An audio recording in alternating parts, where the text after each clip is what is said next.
Oh, Norm Dersh is live? All right, we'll start off with Norm versus the Dersh. This is a big face-off. About what we're seeing, and then we'll do the Twitch in thing. Gaza now is, to many people, now the very terrorism which Israel set out to destroy. This is a huge deal for losers like me, I'll be honest. It is terrorism. Like, way bigger than skipping the top of the hour ad break and forgetting to run it, and then telling you at the top of the hour there's a 3-minute ad break, and if you no longer want to see it, all you need to do is subscribe. Hamas has a strategy. It's called the CNN strategy. I call it the dead baby strategy. Kill as many Jews as possible. Provoke Israel into doing what every democracy would do, responding. Then hide your tunnels and your fighters and your rockets behind civilians, knowing that Israel, no matter how hard they try to avoid civilian casualties, and why would Israel ever want to kill a civilian? It's absurd. It hurts them tremendously. But every time Israel kills a civilian, the world condemns them. The United Nations condemns them. And then that process continues over and over and over again. The people who are being killed today are being killed as a result of Hamas actions. Hamas started it. Hamas uses human shields. If Hamas lay down its arms, if it surrendered, if it agreed to give up control, if it closed its tunnels, if it stopped its rockets, then no civilians would be killed. So it's a terrible tragedy. There's no good solution. There's no perfect solution. If Israel stops now, Hamas continues to do it over and over and over again. If Israel continues, it gets condemned and loses friends abroad and even risks using the United States. It's a terrible dilemma for Israel. All the responsibility, all the fault of Hamas for starting this. And let me just end with one quote. On the day after, literally the day after these horrible tragedies with murders and rapes and robberies, this is what Mr. Finkelstein said. It warms every fiber of my soul, every fiber of my soul. He called the people who murdered these innocent Jews, many of them peaceniks, he called them part of the heroic resistance. And he compared them to the Jews who were fighting against Nazis in the Warsaw Ghetto. It's that kind of animosity toward Israel before Israel fired a single shot, which makes it clear that no matter what Israel does, it's going to be condemned by people like Norman Finkelstein and by the United Nations General Assembly. I think it was Abiy Ibn who once said, if the General Assembly were asked to vote on an Algerian resolution that the earth is flat and that Israel flattened it, it would win 128 to 32 with 65 abstentions, and he would name each of the people. So the United Nations General Assembly, Human Rights Watch, Doctors Without Borders, these are not objective assessments. Norm is going to eat very tough Dersh's lunch and dinner, dude. Norman Finkelstein was blacklisted. Norman Finkelstein was blacklisted from all academia for eviscerating this man, okay? For cooking his ass. Well, I won't address the question of my remarks on October 7th because we already went over that ground in the previous program, and so it would be a waste of your viewers' time if I were to revisit that. Yeah, that's fair enough. So let me deal with the Yeah, thank you. So let's deal with the substantive issue. Number one, what you seem to be describing as a new development, namely Israel's indiscriminate assaults in Gaza, that's hardly a new development, with all due respect to you. I've lost the sound. Israel from... Oh, no, Dersh is doing the... I hit you with the 1-2, and now I've lost the sound. From, literally, day one, set out as its goals. So if I can quote... First of all, the defense minister, there will be no electricity, no food, no water, no fuel. Everything is closed. We are fighting human animals, and we are acting accordingly. Now, that was not directed at Hamas. That was directed at the entire population of Gaza. I think your listeners understand what is the consequence of denying a civilian population all water, all food, all fuel, and all electricity. It doesn't take a rocket scientist to figure out that that is a recipe for genocide. Number two, You quoted or you had on Douglas Murray, who made a distinction between what he called the deliberate targeting of civilians versus the indiscriminate targeting of civilians. Not to want to sound pedantic, but Israel's leading authority on international law is a fellow named Yoram Dinstein, who I'm sure Alan Dershowitz knows. And Mr. Dinstein, or Dr. Dinstein, he stated that there is no fundamental difference under international law between the deliberate targeting of civilians and the indiscriminate targeting of civilians. There is no substantive difference. Therefore, under international law, according to Yoram Dinstein, Israel is targeting the civilian population of Gaza. That's another indication from the get-go, not from yesterday, not from when it was revealed to President Biden, but from the get-go, Israel has been engaging in a genocidal war in Gaza. Now, the genocidal war Stop fucking takes complaining about how various slow forms. he is. Again, I'm going to cite you old quotes. So let's take Giora Eiland, who was the head of Israel's National Security Council, the equivalent of our CIA. And he said, quote, Israel needs to create a humanitarian crisis in Gaza. Gaza will become a place where no human being can exist. Now, I'm not here to try to persuade Mr. Dershowitz or Professor Dershowitz. I am here to try to enlighten your listeners. So I would like them to cogitate, to meditate over what does it mean to say Gaza will become a place where no human beings can exist. Mr. Eiland, the former head of the National Security Council, went on to say, severe epidemics in the south of the Gaza Strip will bring victory closer and reduce casualties among IDF soldiers. And then there is Mr. Netanyahu, the prime minister. Not on one occasion, not from the spur of the moment, but twice in national addresses to the nation, very soberly, Mr. Netanyahu said, remember what Amalek did to you. This is a war between the sons of light and the sons of darkness. Now, as Professor Dershowitz surely knows, because he attended Hebrew school, actually he grew up just a few blocks from me, or I should say I grew up a few blocks from him because he's older. He surely knows that in the midst of a war, in a country that is schooled in the Bible, that when you say your enemy is Amalek, then you are calling for the destruction, the killing of every man, woman, and child.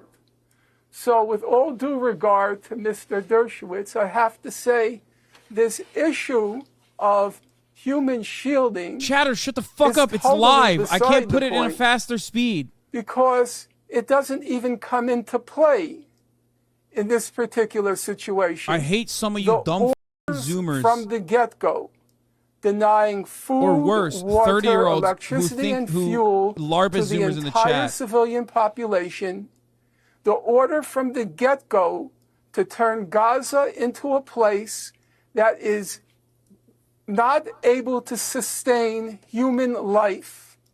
The order from the get-go in this battle between the sons of light and the sons of darkness, okay. I repeat, I do not believe it requires a rocket scientist to figure out that from day one, which is to say 2 months I get the point. ago, You've made the point. Israel has been waging a war of genocide in Gaza. You've made the point. Thank you so much. You've made the point. Come back to Professor Dershowitz.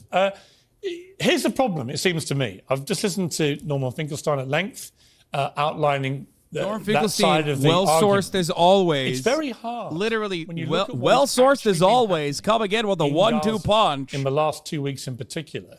Wearing down his interlocutor. Israel doesn't really seem to care if it levels Gaza to the ground, as long as it can get rid of Hamas. My issue with that is, having defended their moral right to defend themselves as a country, is I don't think they're going to eliminate Hamas. And they're certainly not going to eliminate the ideology.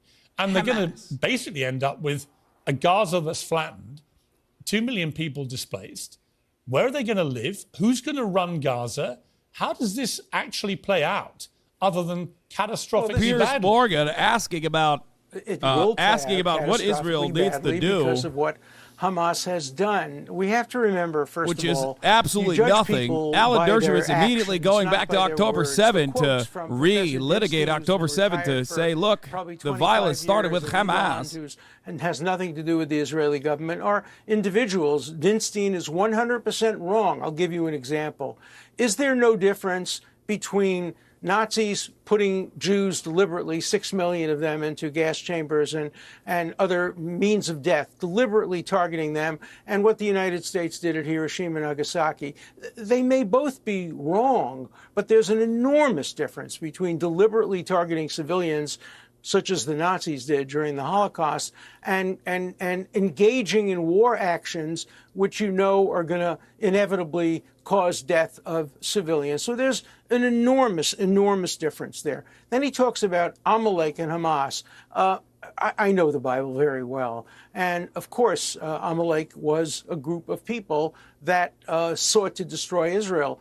But when people refer to Amalek, they don't refer to the Palestinian people. They refer to Hamas, and Hamas is Amalek.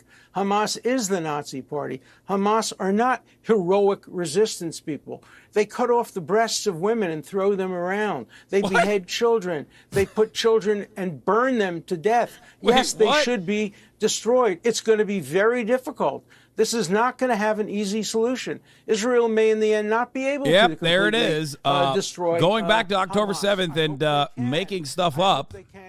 Classic playbook maneuver here. Do not focus on the 18,000 murdered Palestinians. And in the end, what happened is the Japanese and the Germans were grateful for it. And then the United States and Great Britain helped rebuild Germany and Japan and turn them into great allies. That's my hope for Gaza. My hope for Gaza is that the people of Gaza will finally be rid of Hamas. Famously grateful for the atomic bomb. And that the United States and Europe can then rebuild it better than it was before, like a Marshall Plan, and hope that definitely not like generational scarring from that sort of thing. We'll then have a two-state solution. Yeah, but I've been in favor of a two-state solution since 1970. Alan, let me just jump in there.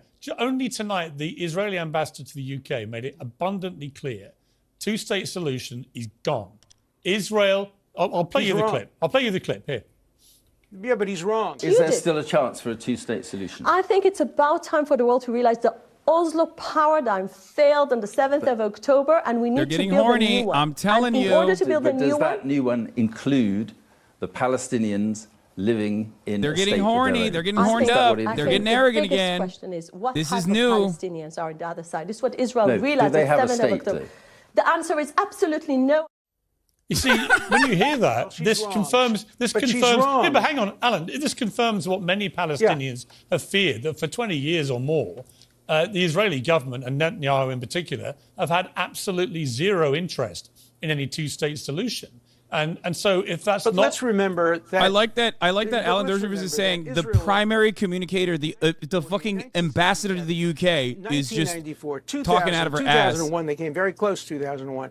2005, 2007, the vast majority of Israeli people, Israel's a democracy, unlike Hamas. The Israeli people will vote for a two-state solution if the circumstances are right, if there is no Hamas, Israel's a and if the Palestinian Authority will have elections, and if the people of the West Bank and Gaza, vote for a peaceful Palestinian I'm going to come back there will be a two-state solution. I'm going to come back to Professor Finkelstein in 1 second. But again, today, Netanyahu has said explicitly there can be no Hamas-run or Fatah-run Gaza after this. He said it today. Yeah, he's not going to be in power after He's got this. no intention of either Hamas or Fatah running Gaza. So who is going to run it? I think he thinks he wants to.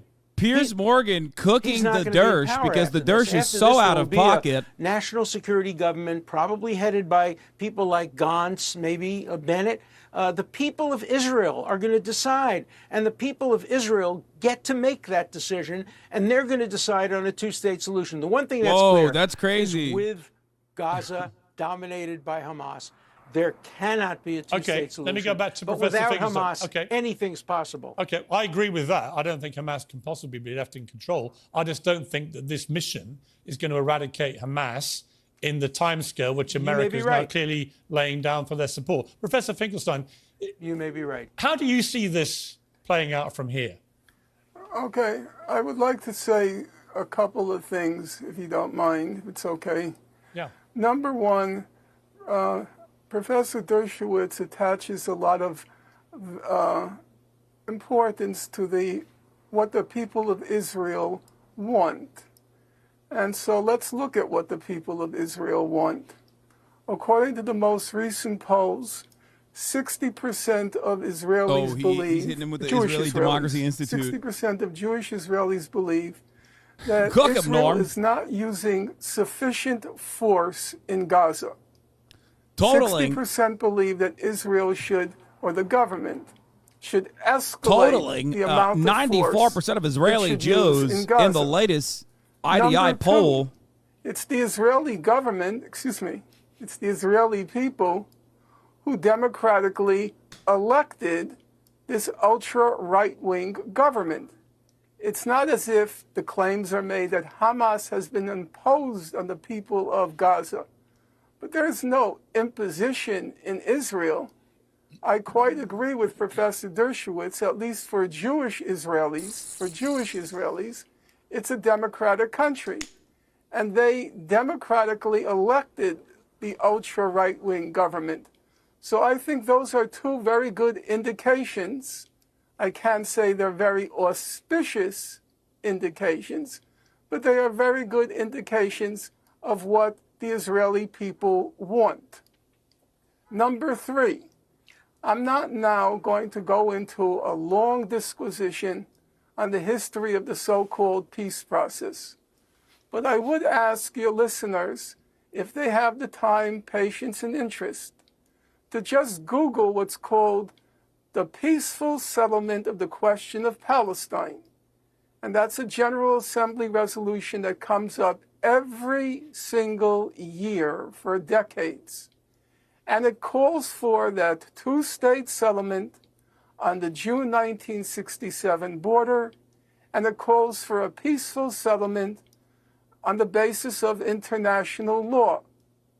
Now, if you look at the voting record every single year, it's the whole world, including the state of Palestine, on one side, supporting a two-state settlement on the basis of international law, and on the other side, opposing.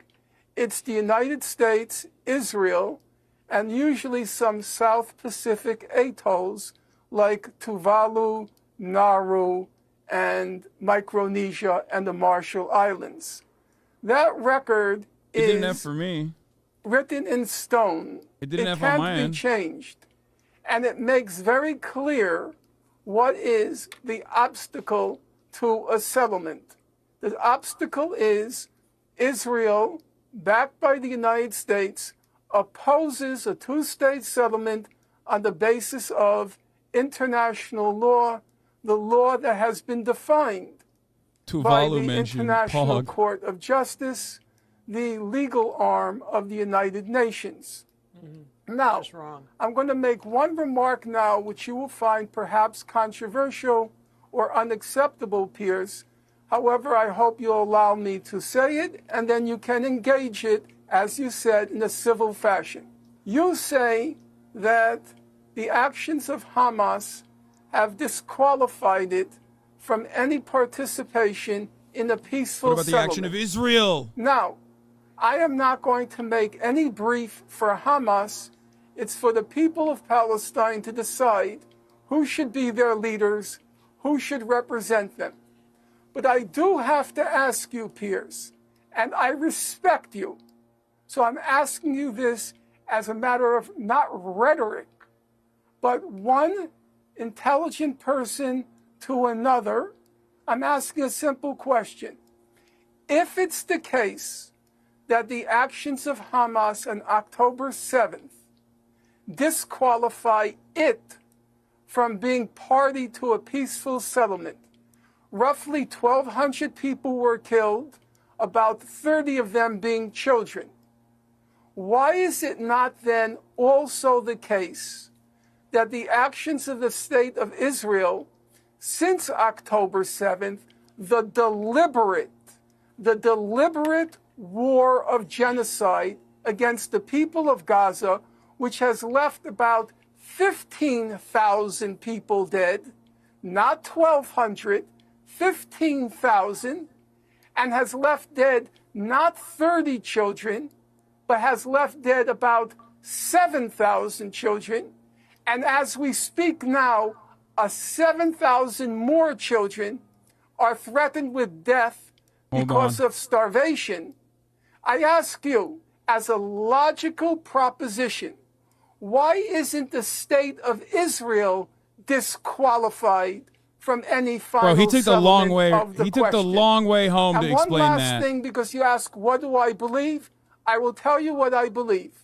I believe, number one, immediately after the war, you could have just you definitely could have reduced that a little bit. The blockade of Gaza, that cruel, inhuman blockade of Gaza, that war crime in Gaza, that crime against humanity, the blockade of Gaza, it has to be lifted. But once there's a ceasefire, and once that inhuman blockade of Gaza is lifted, once the walls of that concentration camp come tumbling down, then I see two steps. Step number one, there have to be war crimes prosecutions. I have no problem in saying on both sides, but there must be accountability. You cannot get away with executing a war of genocide in broad daylight and then continue. And number two, there has to be a settlement on the basis of international law. That is the only consensus basis for ending the conflict once and for all. Okay. I want to just a very quick reply, please, Professor Dershowitz. I was going to end it there, but I want to give you a right of reply on that one point. You're a lawyer. This point about international law, when President Biden, the head of America, the biggest, strongest ally for Israel, comes out and says that the bombing has been indiscriminate, he is accusing Israel directly of committing war crimes. That is a war crime, if it has indeed been indiscriminate. Is this war now at a stage where America may pull its support because they believe that Israel is breaching international law? It's not. Today, 10 Israeli soldiers, including a commander, were killed in northern Gaza because Israel refused to bomb that site, which it could easily have done.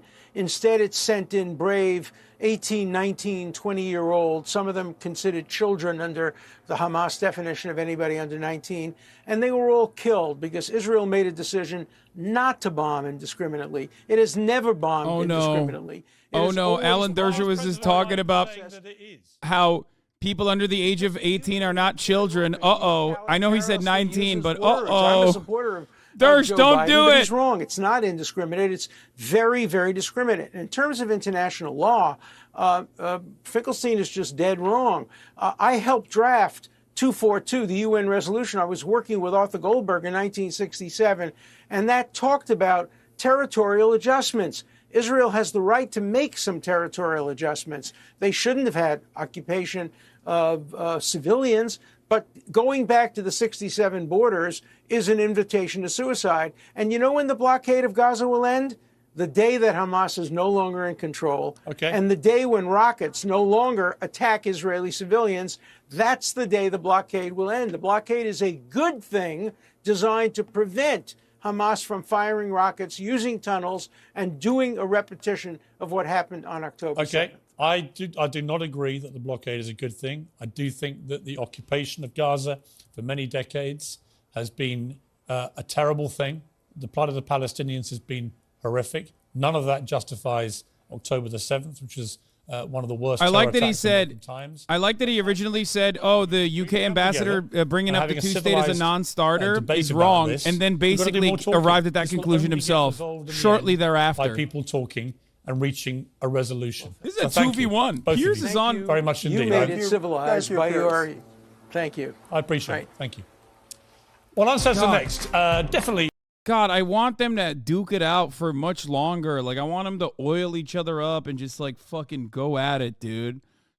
It sucks. It sucks that this is, like... It sucks that this is the only form of Norm Dersh content that we can get. Yeah.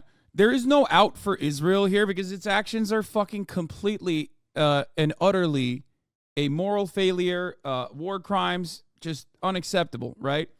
So it's a really difficult thing to have to try and defend so vociferously in the way that Dersh is doing. Now, obviously, he has a lot of experience defending Israel's unjustifiable war crimes. He's been doing this for quite a long time, just like Norm is very good at documenting Israel's war crimes, and he has been doing that for quite a long time. But the issue here is that, like, for Dershowitz, how is Dersh still relevant? That's a tenured Harvard professor you're talking about. Put some respect on his name. That's Mr. I'm going to argue about the constitutionality of lowering the age of consent. That's Alan. I'm going to talk about the constitutionality of lowering the age of consent, but just from a constitutional argument. Dershowitz, he did that. The GOAT. Famous friend of Jeffrey Epstein. You notice he was like kind of, he was kind of sad, probably because he's still mourning the loss of his bestie, who he flew on the Lolita Express with multiple times. But don't worry, he said he always had his underwear on. These are all real Alan Dershowitz quotes. I know it sounds crazy. Alan Dershowitz is much like Israel. When you bring up genuine facts about his life, people that are uninitiated with Alan Dershowitz will go, "You're being anti-Semitic. There's no fucking way what you're saying is true." Okay?